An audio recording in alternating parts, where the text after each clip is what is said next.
Go and now I'm going to become and take my hat off as a data owner and become a BI user.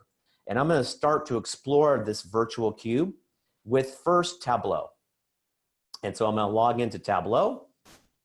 I'm going to log into the AtScale virtual cube.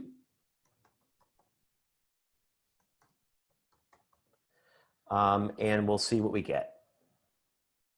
Well, there we go. There's our customer dimension. There's all our data attributes. There's our products. And then here is our sales tax. Remember, that was the calculation that we created virtually. So let's just go back and just so you can see what you see is what you get. Let's go back and let's go look at that for a second.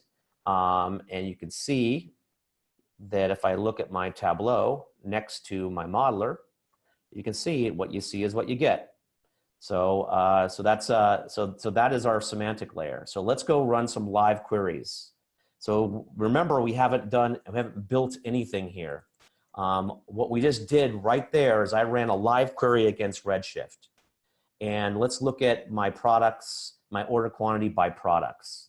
You can see how fast that is, and you can see that we're dealing with a bike store. Let's go ahead and let's continue to do some drilling here. And let's go look at my product distribution by color. You can see that was very fast. You can see that we actually unwound that nested field, that non-scalar field, and you could see that most of our products don't have color as a attribute. Imagine if you had to create a column in your data warehouse to do that. That column would mostly be sparse and empty. Instead, we're able to leave it like it is in a nested column, but still use it for BI, just like it was a column. So let's go and let's do some time dimension queries. So let's look at order date by year. And let's keep our 2008 year, and let's do a drill down from year to a quarter, for example.